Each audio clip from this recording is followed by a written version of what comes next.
Why don't you tell us about some of the clothes you wore? Well, I can remember very well wearing knee pants, and that was a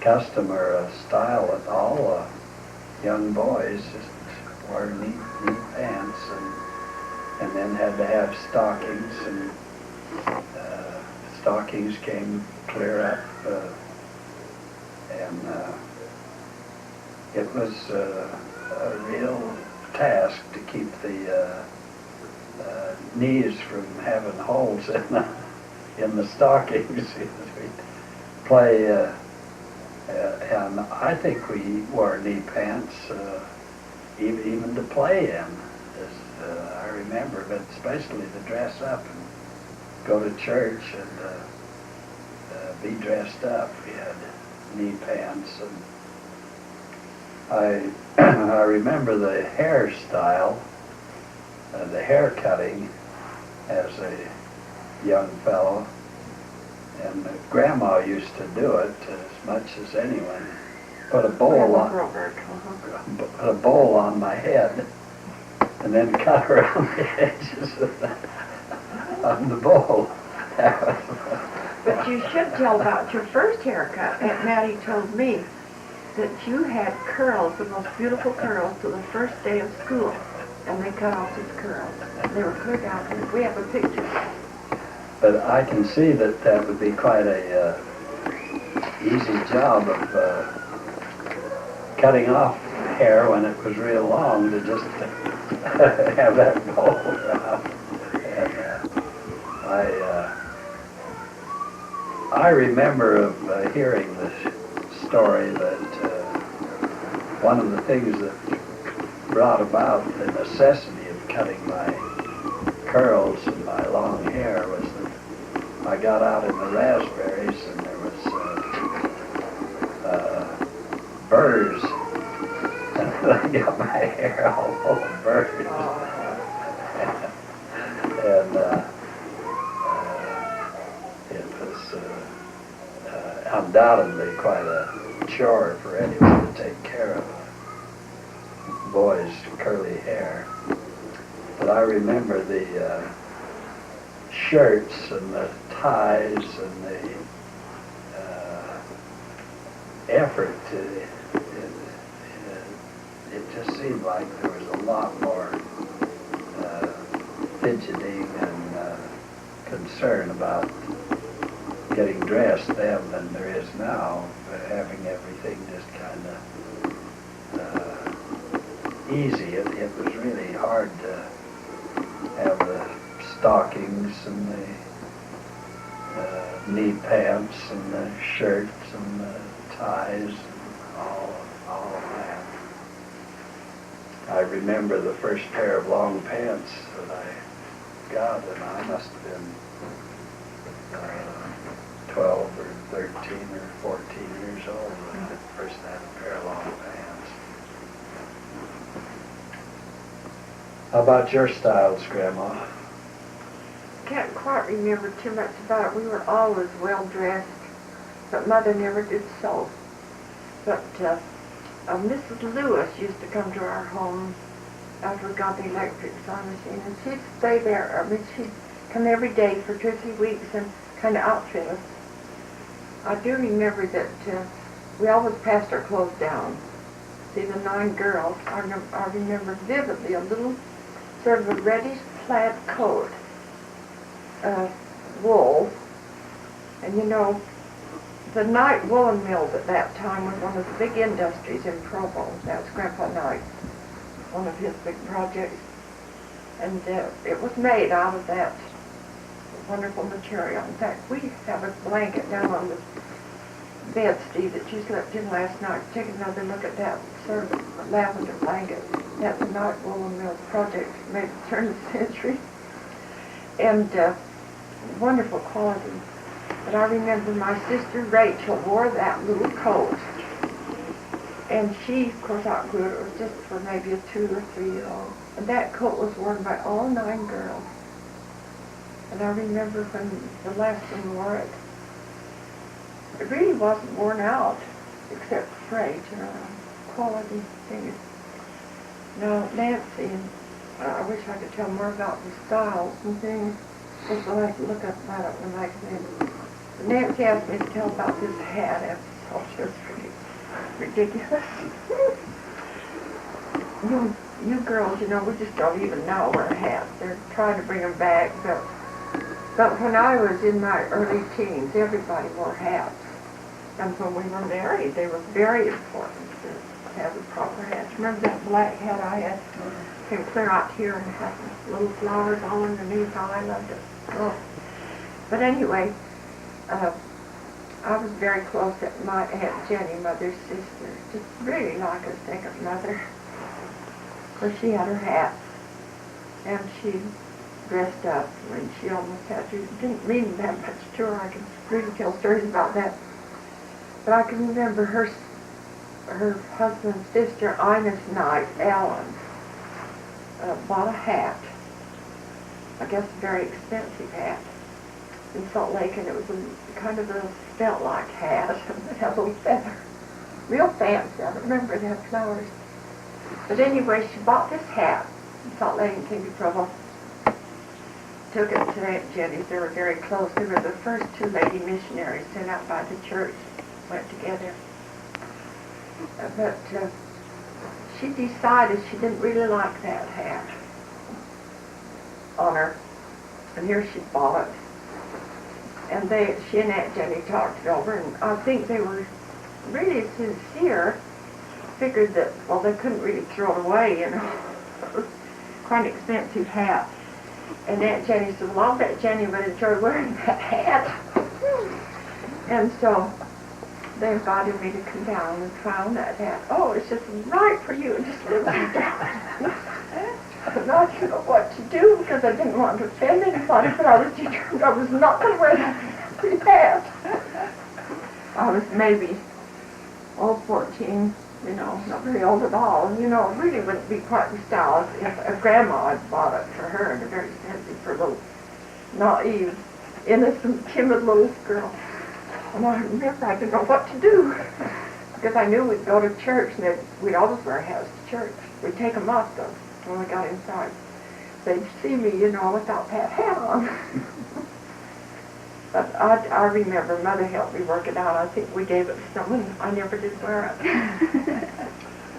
But that was just a funny little episode. I was really in the jam because I just adored my Aunt Jennie. I wasn't going to do anything. I'd almost have worn her rather than offend her, but Mother helped me out of the predicament. These feathers, I can remember of hats having peacock feathers, really. Even the boys? Yeah, well, no, the ladies' hats, but big feathers.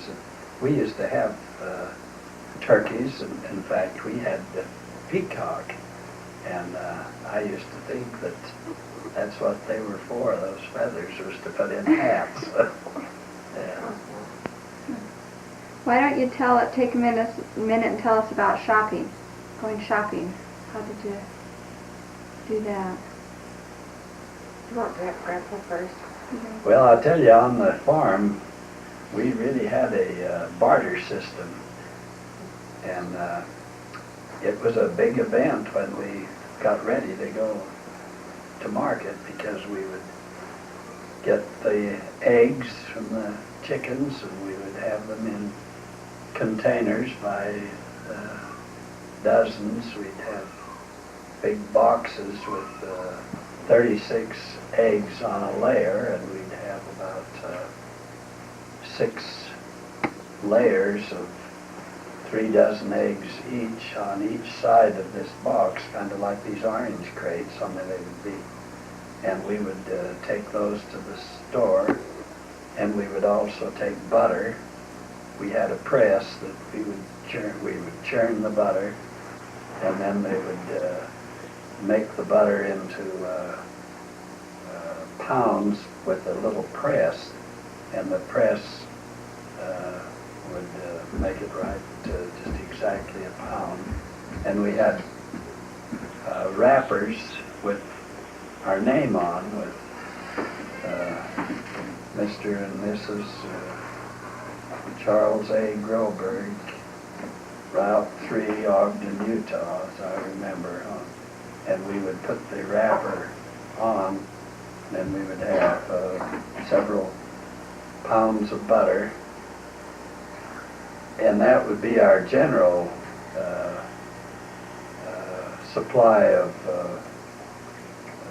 goods to take to the grocery store, and they would give us credit at the grocery store for the butter and eggs, and then we would buy the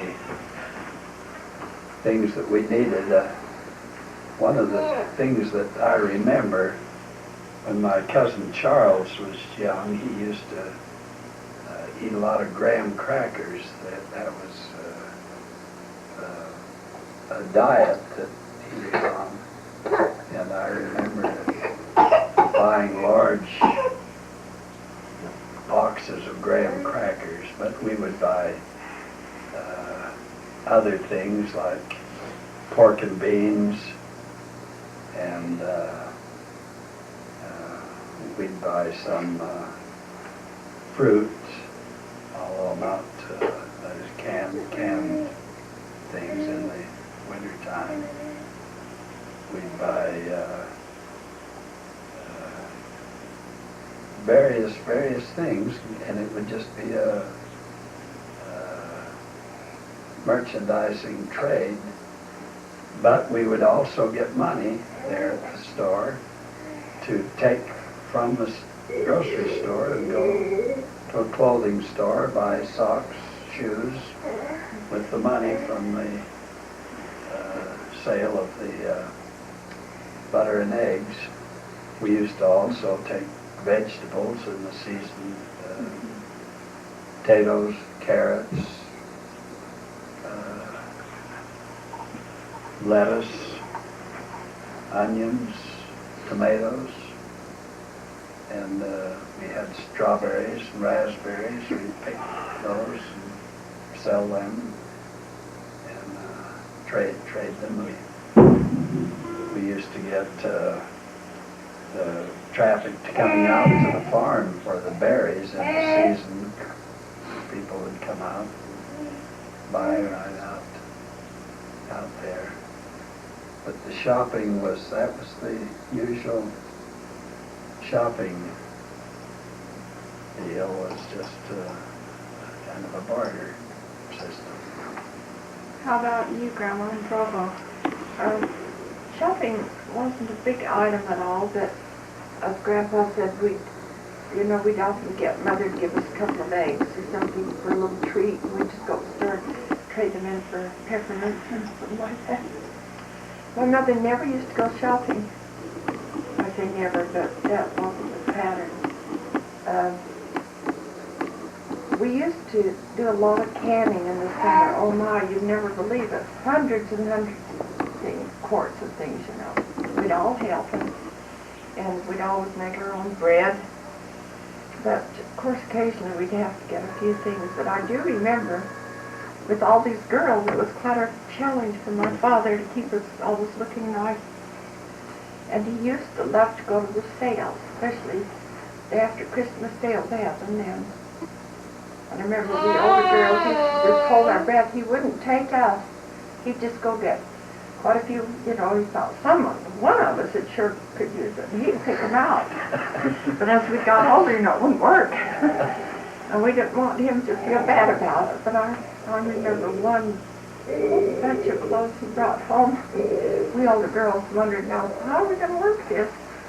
Because there wasn't a thing in there we would wear. Not a thing. Some of the little ones didn't know better much. Well, I don't remember. We'd remodel and we'd fix them up. But he just sincerely, it was really a challenge to buy that many clothes. But I don't know. I guess clothes weren't as important to me then as they often are to the young people today. But that just wasn't a big item. Why don't to change the subject a little bit, why don't you tell us a little bit about Jean and how she died, and Blaine, what he was like, what you remember about him. Okay. Jean was let's see, she was the, let's see, Elaine, she'd be the fourth from the baby. But little Jean was dark-eyed, more like you, Nancy. Most of us tend to be more blonde, like Vera and I. We went up with Uncle Will and Aunt Jennie to what we call the Timpanogos Hike bonfire. The night before, you'd go up to Aspen Grove, and we'd have this gigantic bonfire, you know, as tall as this house, and so, and they'd have a wonderful program. That was hundreds and hundreds, and then they'd sleep in their tent, just in this big open space, and then they'd get up in the morning and make this hike. And I made the hike with my father and several other members of the family. To the top of Timpanogos. To the top of Timpanogos. I can remember that Mother and the little ones decided they would go down. If you're not familiar, I think you all are, where Springdale is. Well, anyway, they went down with Aunt Jennie and Uncle Will because the little ones, you know, couldn't climb. And they were left the next morning and just came down, and we were going to come in the other car. I remember that night, Grandma and I had come, and to this big, it was a big affair. And they had me sleep with Grandma night. I remember that. They had an air mattress. Because I remember I didn't dare move with Grandma night. That was Jessie Knight's wife, you know. Very elderly and not too well. I remember that, and I remember I was afraid I'd wake her up or something. The next morning she said she couldn't sleep because she could feel me as the tents there. But anyway, Mother went down with Aunt Jennie and Uncle Will, and they had a beautiful home in Springdale. And so did Grandpa and Grandma Knight, so did Grandpa Holbrook and Grandpa Grimhall. We just always went to Springdale and stopped. They had a caretaker. He did full-time, you know, just keeping up it was privately owned, the homes. And they had this big swing. It was really in front of Grandpa Holbrook's. And it was, well, I guess those were 2x4s, something like that. Or 4x4s. I guess 4x4s, yeah.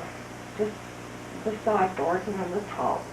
Been there for a long time. The swing hung this way. But that huge top board was really just where the swing was connected was really worn out, but they had no idea. The caretaker hadn't particularly checked or anything. So Aunt Jennie and Uncle Will and the three little ones were just playing around there. Oh, Elizabeth was with them. And little Jean was swinging, you know, just innocently. And that thing just broke. And that huge board just hit her right at the base of her head here. And Mother, I think, was across the way at Grandma Knight. And Elizabeth came running over and said, Mama, Jean's hurt. And she came rushing out. Mother was very sensitive. And Uncle Will came. And when they got there, Uncle Will said Jean really was killed. He said there really was no life there. But first thing he did was give her a blessing. And he told me once, you know, that he thought that she just, for Mother's sake, Heavenly Father just allowed her to come back for a while. So they took her to Provo, to the hospital, and you know, she did revive, and she lived several weeks. But there'd been terrific damage, and they said she would either be blind or paralyzed. You know, right here is pretty crucial. But she died. That's all. Mother was going out to visit her grave not long after that with my brother Blaine, who was somewhat retarded. He'd never gone very far in school. He was real sweet, but he'd had a very severe accident when he was just a child too, and they wondered to death what caused it. But anyway, when they were out at the cemetery, Blaine said to Mother, you know, I'll be with Jean in a year. And Mother said, oh, Blaine, you shouldn't talk that way, you know. And he said, but I will. And bothered Mother, but she didn't take it seriously, you know. But almost a year to the day, he contracted pneumonia and was gone in 3 days. So that was that story. Let's see, how old were you when Jean was? Well, Jean was 7. I don't know. I was about 12 or 13. So you were actually hiking when all that happened? Yes. Yeah, we came back and stopped at Springdale and were told that there'd been an accident. They'd rushed on to Provo. So that was a difficult experience. Was it, I imagine it was very hard for your parents. Your mother. Mother nearly lost her life. She just, it was such a shocking thing, and it took her weeks, you know, to get any strength. In fact, she told me later, and I have that recorded, that her father came up and took her for a ride to Salt Lake in the car. And he said to her at that time, she was fighting, but she just, you know, Mother never did weigh over about 100 pounds. She was that disposition, and she was tiny anyway. But she told me that her father said to her, you know, Sina, when you were just a tiny baby, I was out working in the yard, and your mother, you had diphtheria. That was quite a challenge in those days. And you were choking. It was in the throat.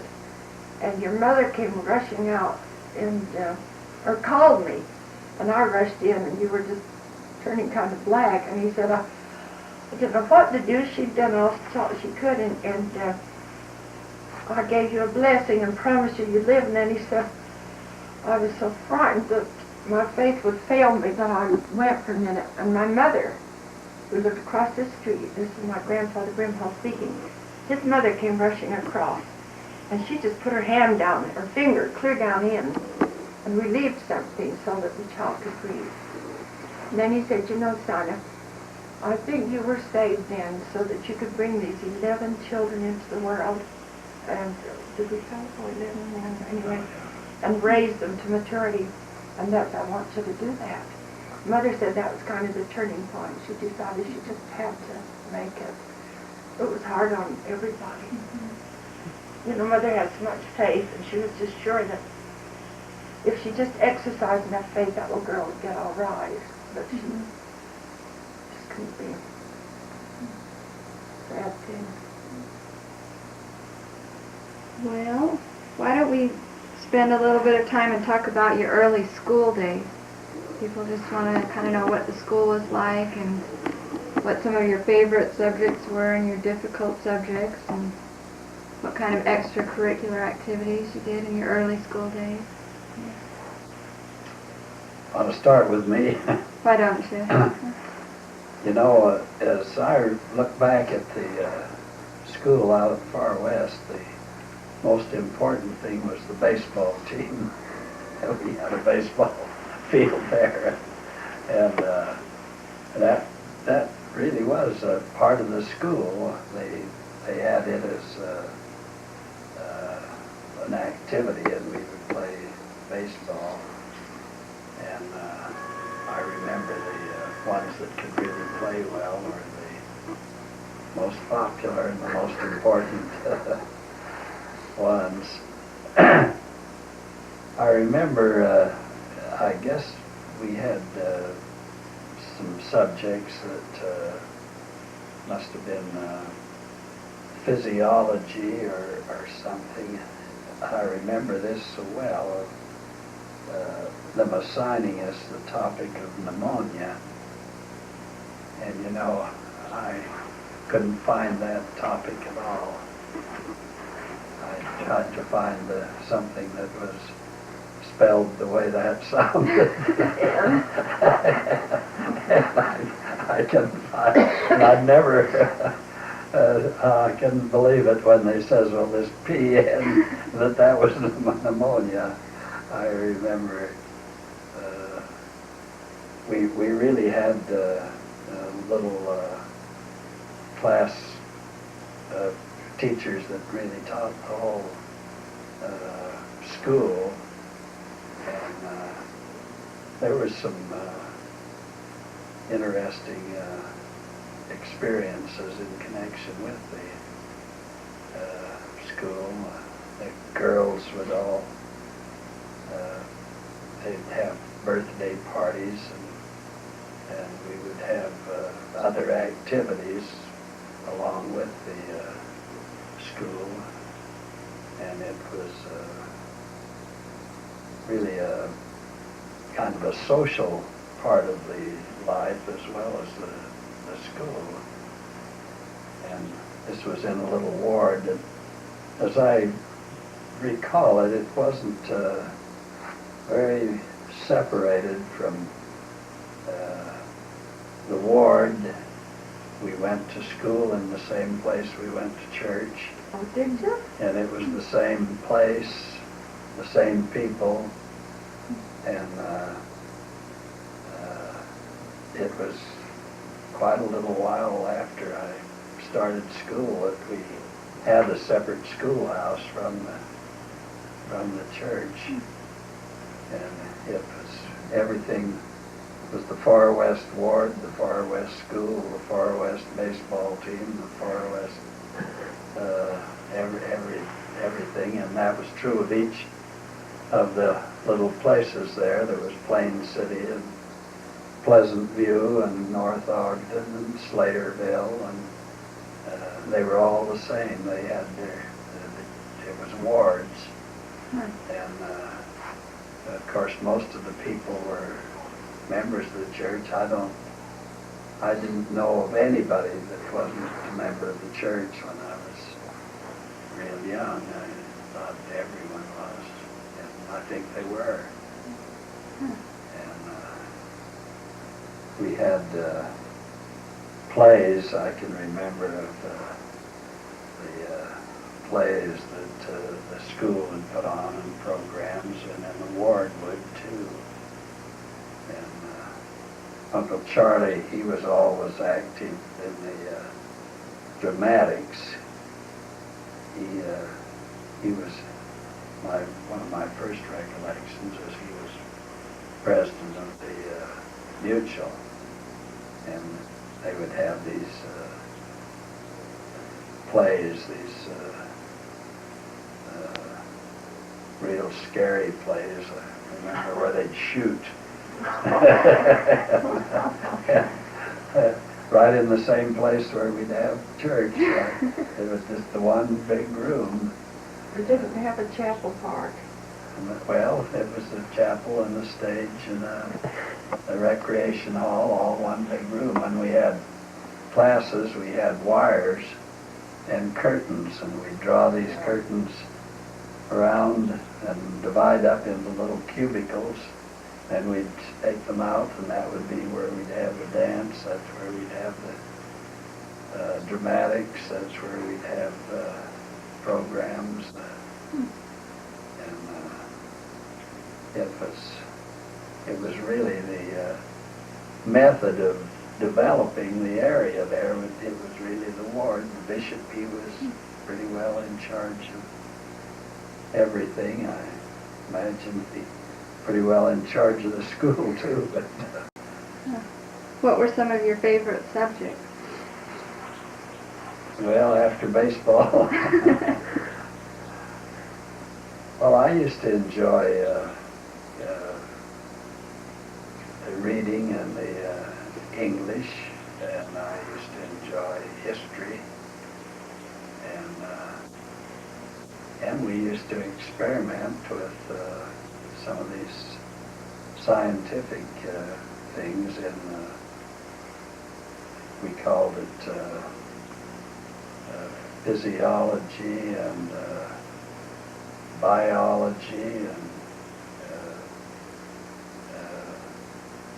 and we would have experiments as quite young kids in candle making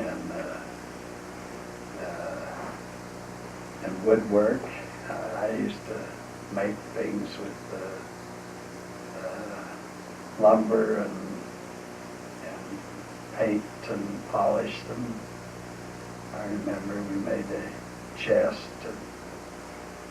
and then we had agriculture, and I was really very interested in that.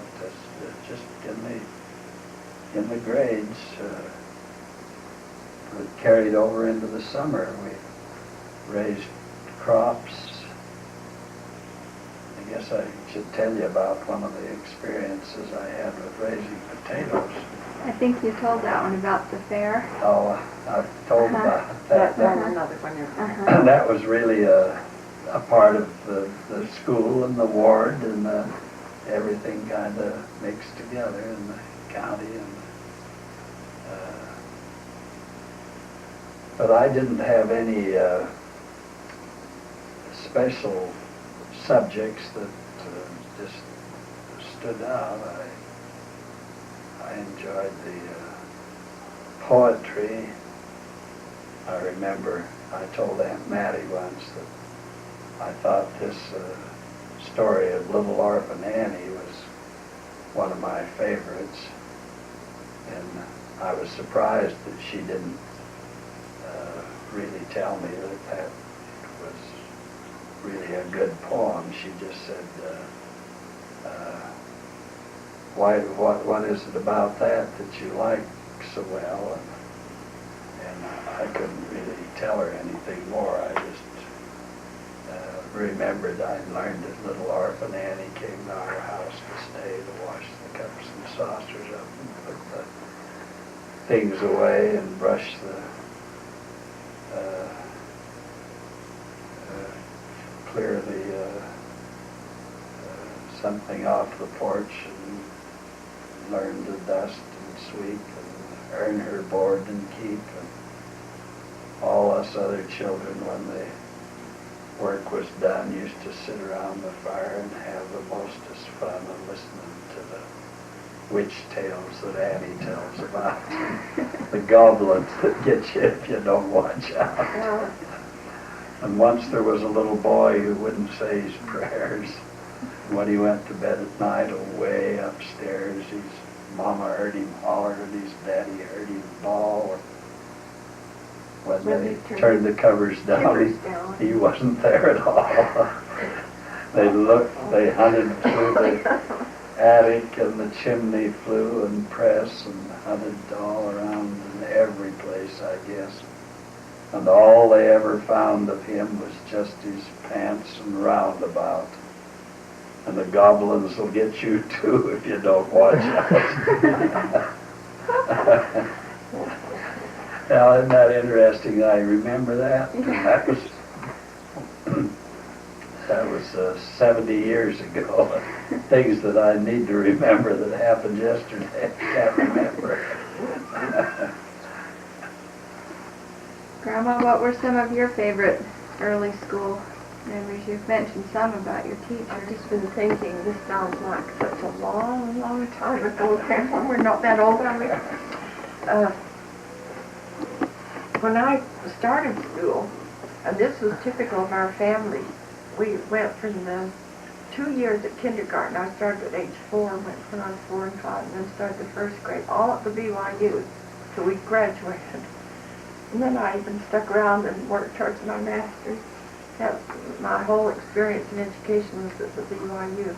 And in kindergarten, we had the sister of Senator Reed Smoot. Now, that wouldn't mean anything to you young ones, but he was a very prominent senator, you know.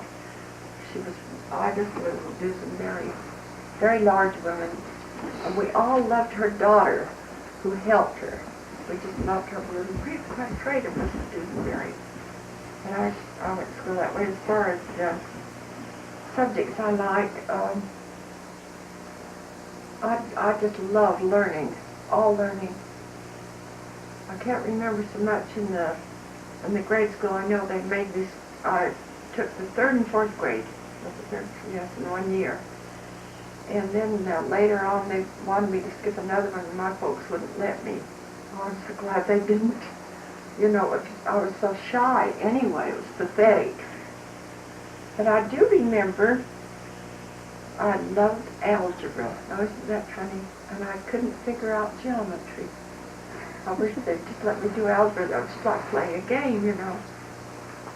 I always loved music, and we'd always have some kind of music. And I loved dancing, and I loved creative things. We were a lot like Dad, you know. The church and the school were just so close, just one thing. We were always involved. We always had piano lessons. That is, I had about a year and a half. Most of us had about a year and a half piano lessons. And I love music. I really loved it all. But like Dad, I love poetry. I love literature. Finding things. What were some of the extracurricular activities? Well, you know, we used to memorize things and give programs around. And, of course, the dances. We didn't really have near the emphasis on sports then as we do nowadays. Is that right with you? We had baseball. About it, baseball.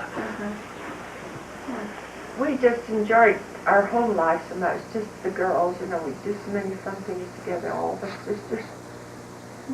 Can't remember too much about extracurricular. Which building in Provo was your school building? Did you go to? It's all on the lower campus, and it's all still there, Nancy. In fact, they're going to, I think, aren't they now going to turn it into like Trolley Square in Salt Lake? They're all right there. All the buildings are right there in the lower campus. Okay, Grandpa, how about if we have a little bit about your first mission, your mission back east, and why don't you tell us the areas you were in and some of your companions?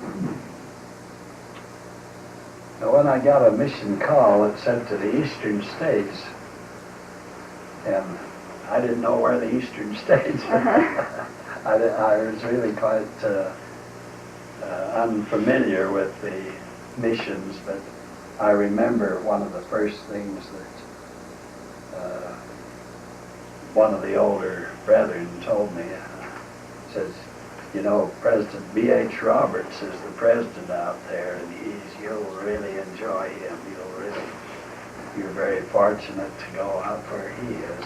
He's head of the Eastern States Mission. And the headquarters was Brooklyn, New York. And we had a group that were going to the Eastern States, and it was one of the very first groups that went into a period of a few days to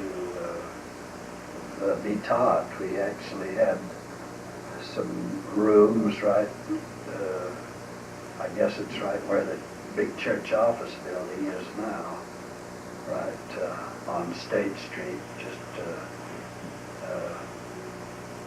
that's where it would be, is right where the church offices. There were some two-story buildings there, and then we went over to the Barrett Hall and to the old LDS Business College campus. It was right there too. I guess it's where that big parking lot is across from the church office building to the east. But there was a big campus with a lot of buildings. It was a regular school campus there. And we had a lot of the leaders. President McKay, he was a member of the Quorum of the 12. He came and taught us, and President Joseph Fielding Smith, I remember, and Brother A. William Lund, I remember him. He was in the historians, and he told me about B.H. Roberts too. They worked together as historians. I remember one thing he said, that when you get away from home, you really need to be thoughtful of the people there, and don't litter up or don't find any fault with them, but just be real good citizens and be clean and neat and thoughtful. He says, I remember when I went on a mission, and I'll just tell you this story. I went to Rotterdam, and my call was to the Netherlands or the Holland mission. And he says, as we got onto the street after we had arrived there, I took out a piece of chewing gum, and I took the wrapper off, and I threw it down on the sidewalk. And then he says, I looked around, and that was the only litter in Rotterdam. And he says, I quickly got down and picked it up. But I can remember that so well in that story, to not do anything that would litter or discredit the church. Well, we went to, there was 3 or 4 of us, and Joe, you'd appreciate this. As we went down to the train to go, and we were going by the Denver and Rio Grande to Denver, and then by Nickel Plate to Chicago, and then by another line to New York. We had 3 different lines, but as we got down to the depot, Brother Thomas Reese, a doctor from, I think he was practicing someplace down in Utah, says, my daughter would like to go to New York. She's going to go to Europe, but I'd like her to go with you missionaries. Would you take care of her? And her daughter was Steve Austin's mother. His daughter was Anita. She wasn't married. She wasn't married. She was just a young girl. She was younger, well, maybe about our age as missionaries. But anyway, we chaperoned her to New York, and we had to make all these stops at Denver and at Chicago, and that was what he was concerned, that someone would meet her in New York, but we had to get her there. So we had an interesting trip. That was a long trip to New York.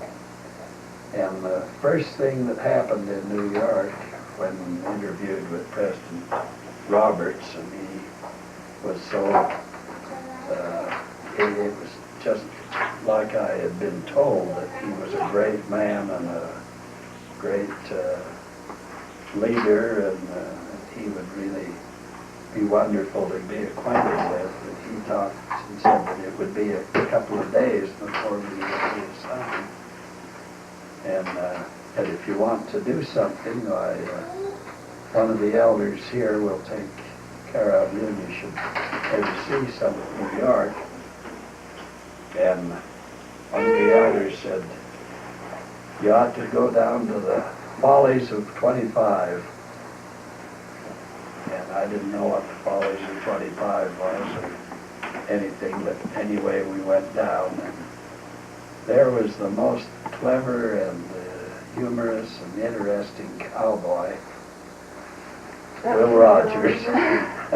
Will Rogers. All the missionaries went to it, didn't they? All of us It that was quite different. were going out. And he had his horse on the stage, and he had his lariat, and he was just telling stories and lassoing people and riding that horse, and it was just a real high-class humor and entertainment. And I can remember several of the stories that he told. He said, you know, these people in New York are concerned about traffic problems. Too much traffic. Because I could solve that I could solve that easily. First, I'd have everyone who hasn't paid for their car get off the street. And then he says, and then if there was still too, he said, I think that would take care of it.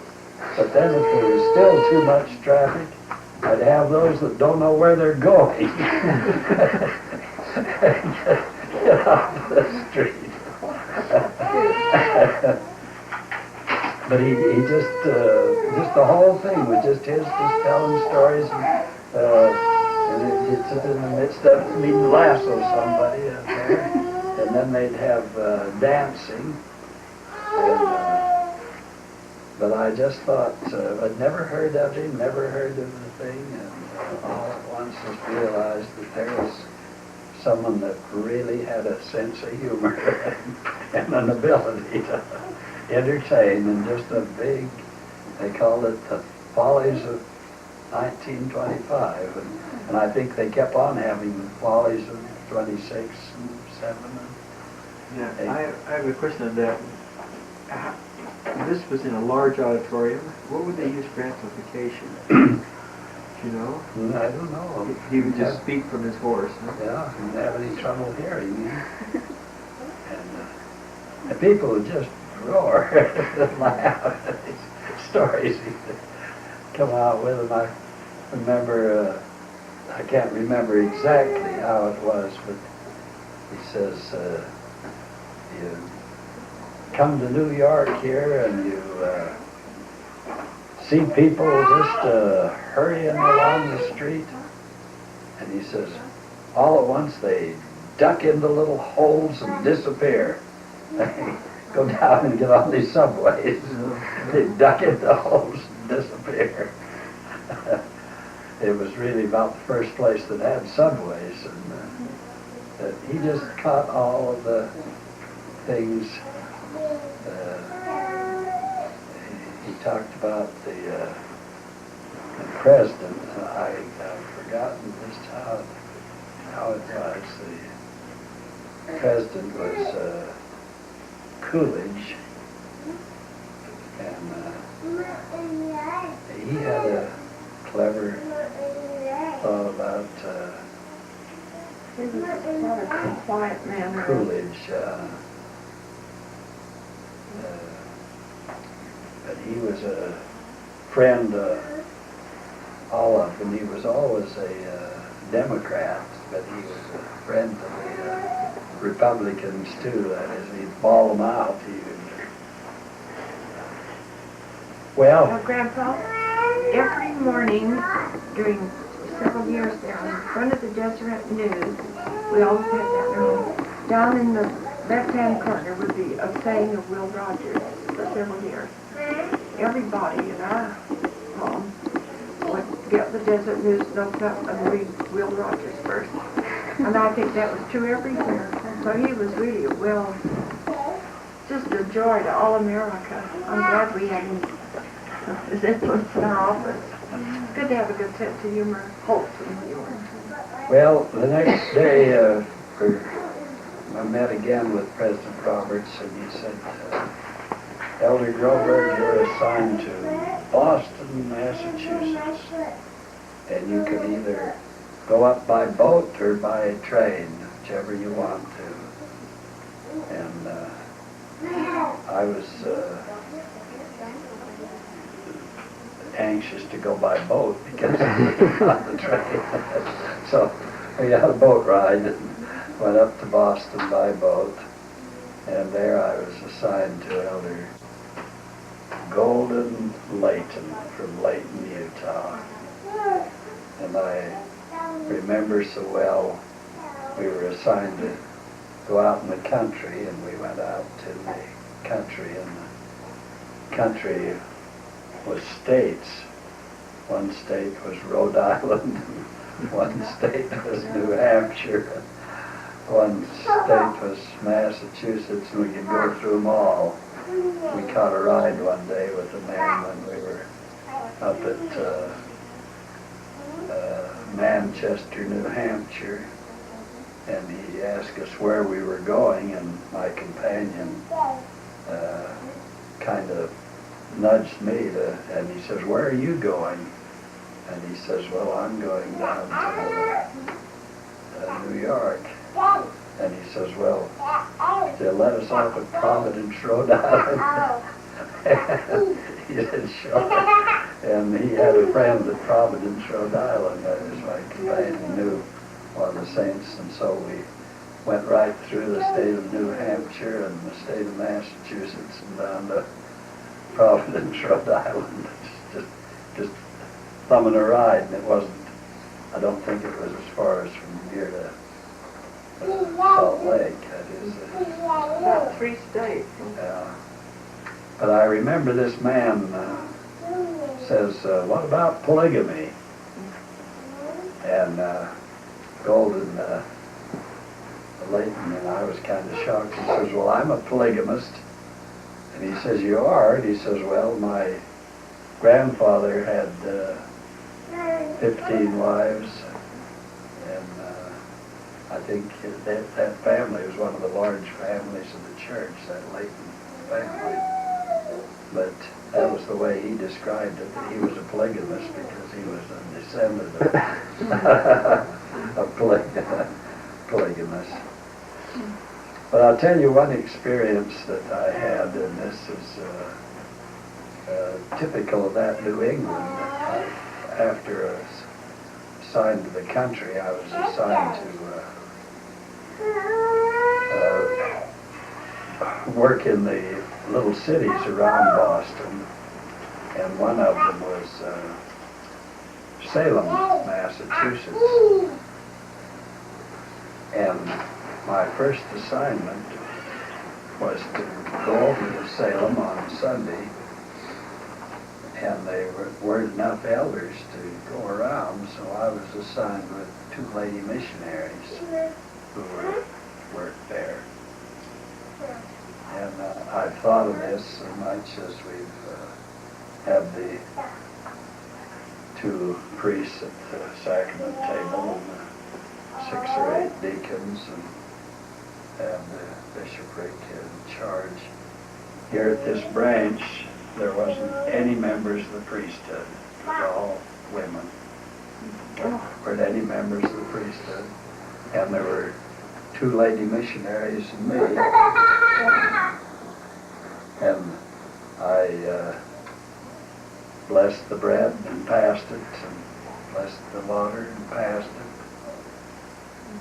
And I thought, well, that's about it. And then kind of sit there, and the lady missionary says, oh, now you have to take charge.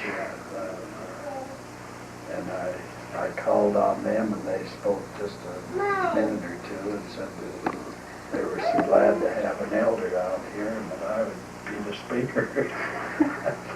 So that was my first Sunday there, was in a branch where I was the only one with the priesthood, and took care of the blessing and passing of the sacrament and the speaking. And it was You didn't have a companion? no, that I had a companion, but they assigned him someplace else. He had to go to another branch, Yeah, or wasn't it? yeah. I remember at this branch in Salem, one Sunday while I was there, we had some real special visitors come. And it was Franklin J. Madsen and Florence Jefferson Madsen and their children. And he was, they were back there studying at the New England Conservatory, and they came to church there, and they played and sang for us, and we had a real special program. And also, at our street meeting in New York, once let's see, no, I think this was in Boston. Yeah, in Boston. We had a plan to have singing, and one of my companions, I guess it was Leighton, said that we could get a singer that was there studying, and it was Richard Conde.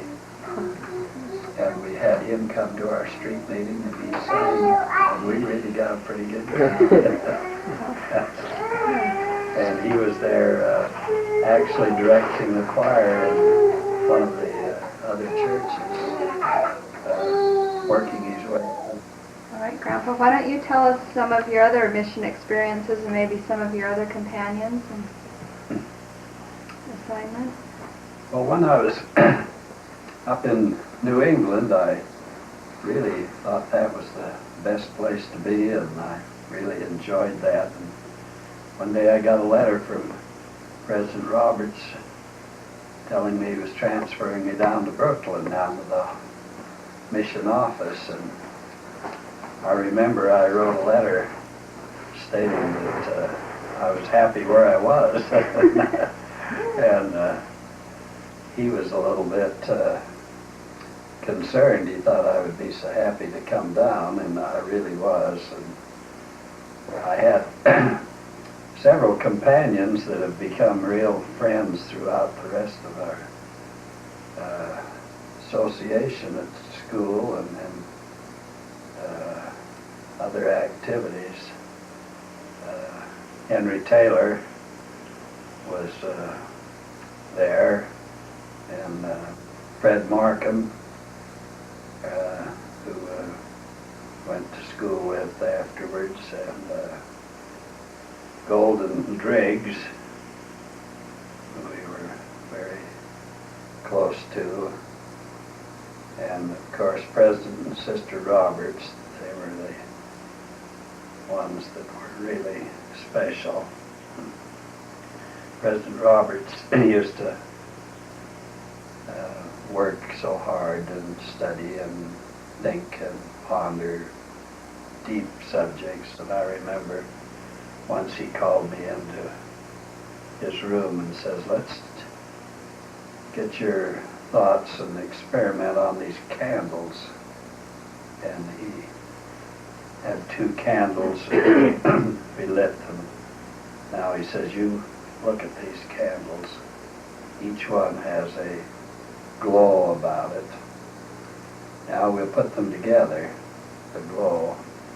Now he says, "Can you see it? They each have their same glow, and then there's a third glow that goes up, and it's brighter than either of the others."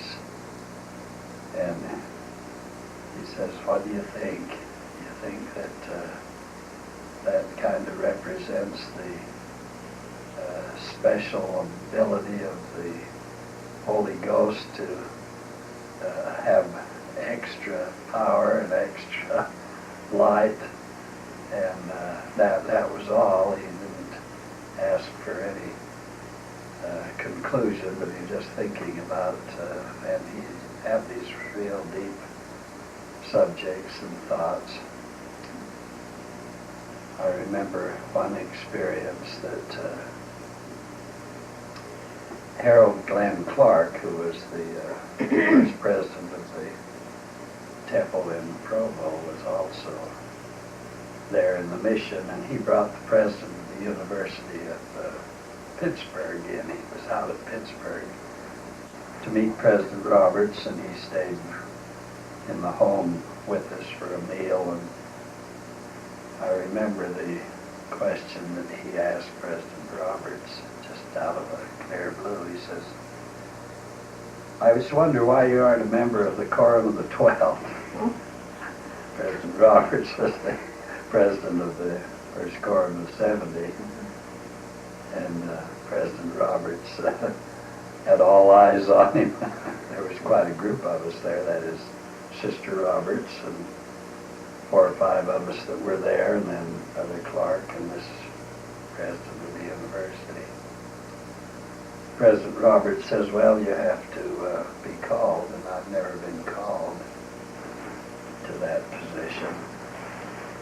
And this man says, "Well, why do you think you haven't been?"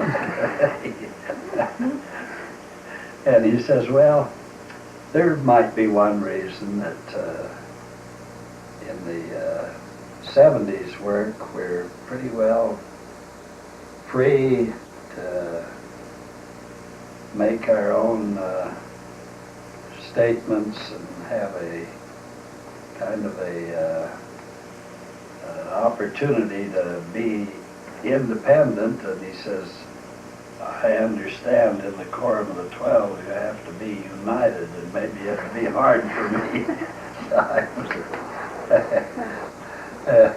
But that was quite interesting, those kind of things. We had a number of the other brethren there. President Grant came, President George F. Richards came, President George Albert Smith came. Yeah. One of the first things that I noticed when I went into the mission home was there was a closet there, and there was a great, big, huge pair of garments hanging in the closet.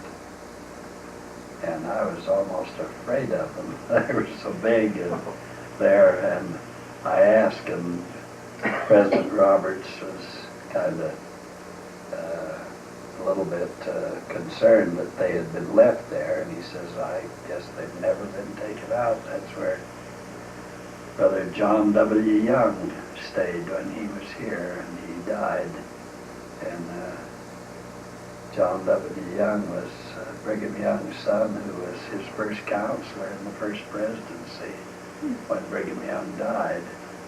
And then he became a counselor to the Quorum of the 12 when John Taylor became president of the church, and was a counselor to the Quorum of the 12 all the time that the Quorum was charged. And then he was called a counselor for a long time afterwards. It's interesting what then he lived for a long time after he was released. He was a very large man. Oh, he must have been. He must have been a giant. But I've heard that he was wanting to build a land or a transportation system across the ocean. He really had no small ideas. And he was one of the developers of the railroad in this country, too. He was quite a man. Well, anyway, I kept telling President Roberts I'd like to get out in the mission field and do missionary work, and he didn't feel like that was the only place. But finally one day, I was really excited about that because West Virginia was really in the South. It was a part of the South, and there was lots of activity down there compared with New England and around. There was bigger membership and more activity. So I went down to West Virginia.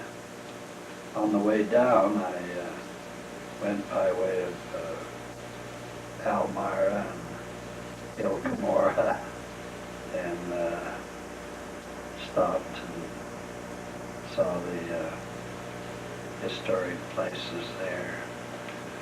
But in West Virginia, I really had a lot of wonderful companions.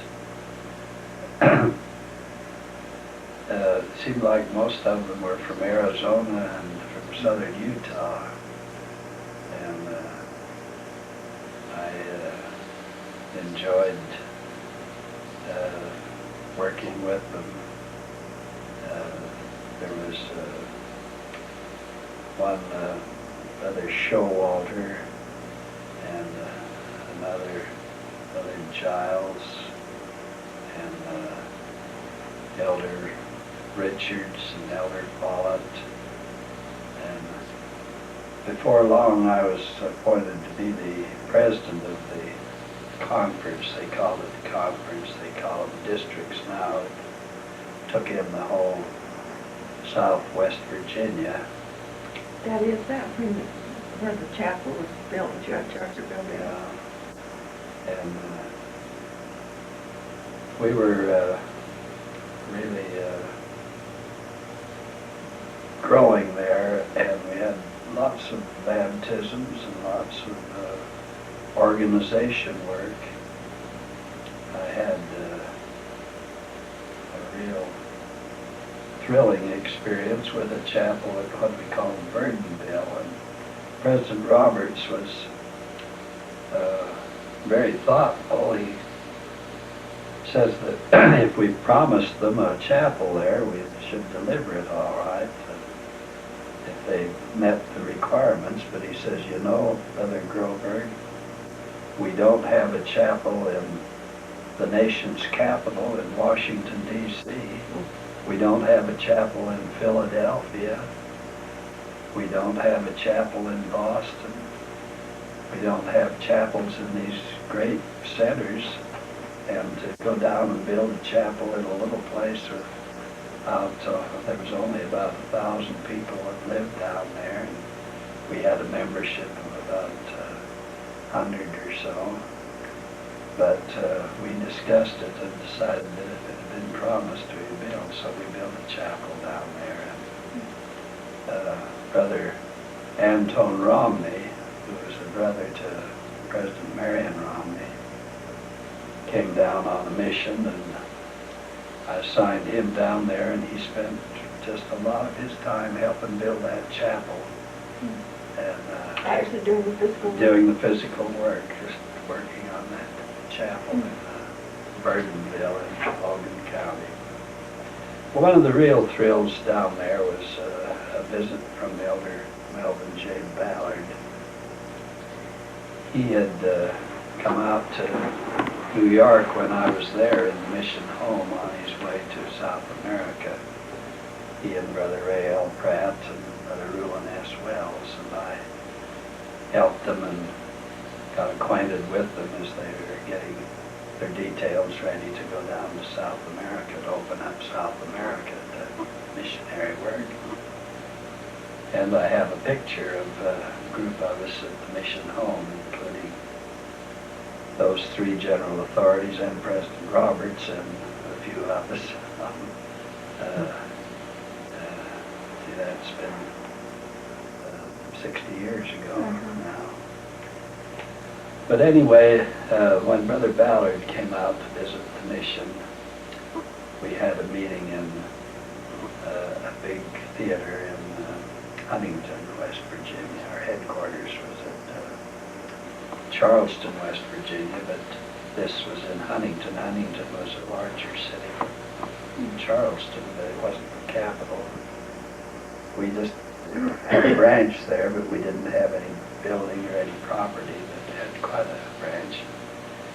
We called that the Three Corners, or the tri-state area. The river came in, the Ohio River and the Canova River, and there was Ohio on one side, West Virginia on the other side, and there was three sides the way the river, and Kentucky on the other, and West Virginia was in the eastern states, and Ohio was in the northern states, and Kentucky was in the southern states. So we had a little city called Canova, which was Kentucky, Ohio, and Virginia, West Virginia. It was a little city just out of Huntington. But we decided to have a conference meeting at Huntington, and I can't remember just how the order was, whether Brother Ballard just came down and turned things over to our conference. I would think the mission president would be with him, but I don't think he was. It was shortly after Sister Roberts had died. And anyway, as we met in the big hall, and there was a good crowd there, we had invited the missionaries from Ohio and the missionaries from Kentucky to come because they were right there close. That was just across the river. And Brother Ballard said that as he got up, I was conducting the meeting, and Brother Ballard just said he felt a closeness of the Spirit and a real group from 3 missions there. And as he was speaking, he says, I'd like to tell of an experience that I had and bear my testimony about it. He says, I haven't done this very often, but I just feel like it. You know, I was sitting right there with him and knew that I would have to take the meeting back when he got through. But it was almost like being in another world as he got started. And this is what he said.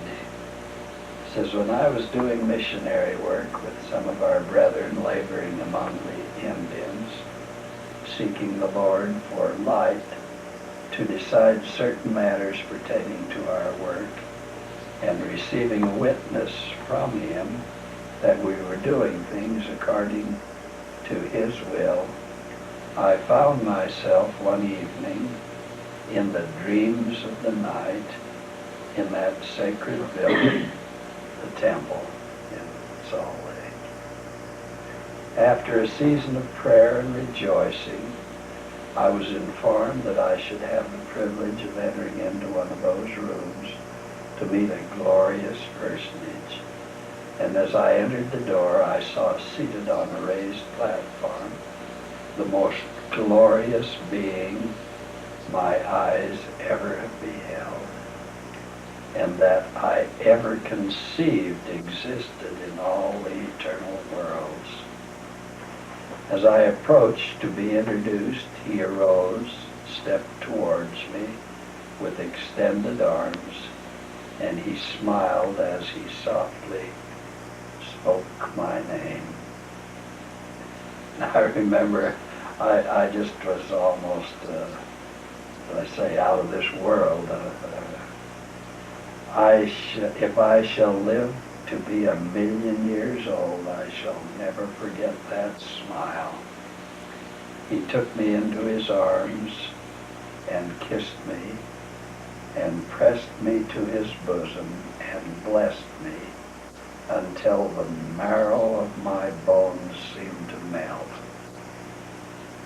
When he had finished, I fell at his feet, and as I bathed them with my tears and kisses, I saw the prints of the nails in the feet of the Redeemer of the world. The feeling that I had in the presence of him who hath all things in his hands, to have his love, his affection, and his blessing was such that if I ever can receive that of which I had but a foretaste, I would give all that I am, all that I ever hope to be, to feel what I then felt. And that's the testimony that he bore, and then he sat down, and I never felt so weak I couldn't hardly stand up as I closed the meeting and realized that that group of elders from the Northern States Mission, from the Eastern States Mission, from the Southern States Mission, and the saints that were there had received a glorious testimony that they would remember. Delmont White, who was a brother to John White and a son of President White that was state president up here at St. Anthony, was in the Kentucky mission, or in the Southern States Mission, laboring in Kentucky. And he wrote me just not long before he passed away with an excerpt from his diary telling about this experience. And I've had a real thrill to think about that coming right at that, on that mission. That's one of the highlights, really, along with doing the missionary work, was really having that visit and being acquainted. When I came home from the mission, Before you leave that story, Dad, why don't you put a P.S. on it and tell how when Nancy's dad was set apart as a member of the Quorum of the 70, and Russell Ballard was also at that meeting in the temple. We were there too. So was Grandma Saban. Grandpa Saban. And Daddy sat by the father of M. Russell Ballard, who was the son of Melvin who was J. the son of Melvin J. Tell that little bit. That's so personal and so special for you.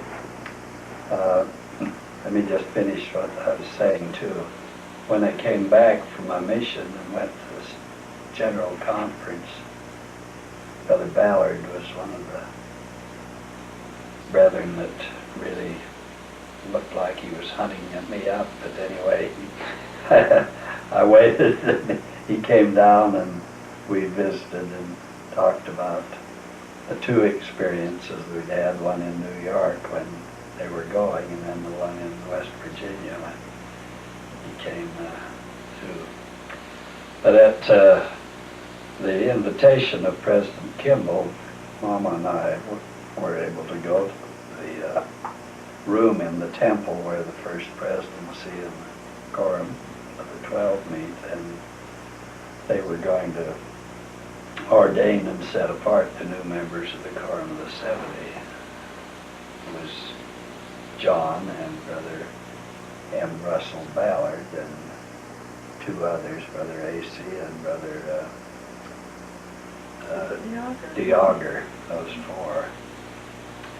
And I sat right next to Melvin R. Ballard, the son of Melvin J. Ballard and father of M. Russell Ballard, who was, he had the same invitation that we did to be there.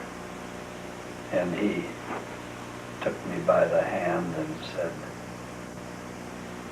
you know, I've heard my father tell about this room in the temple and his experience here. And I was able to look at him as we were there listening and said, I heard your father tell about it too. And he said what he had seen in visions, when he became a member of the quorum, went to the temple. It's almost exactly the way he'd seen it in vision when he saw the ceremony. Never been there before. He hadn't been to this room in the temple until he became a member of the 12, and then he saw it just like he saw it in this experience that he had. It's identical, everything. The validity of it.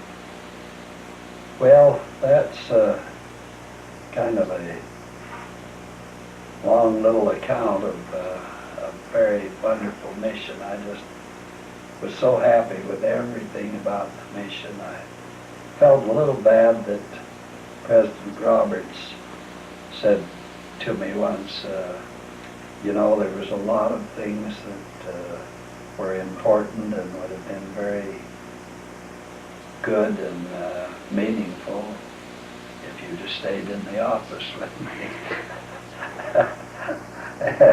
I said, well, I enjoyed this other too, but I've thought about it, that it was a real opportunity, but I maybe didn't get as much out of it as I could have done if I'd have stayed.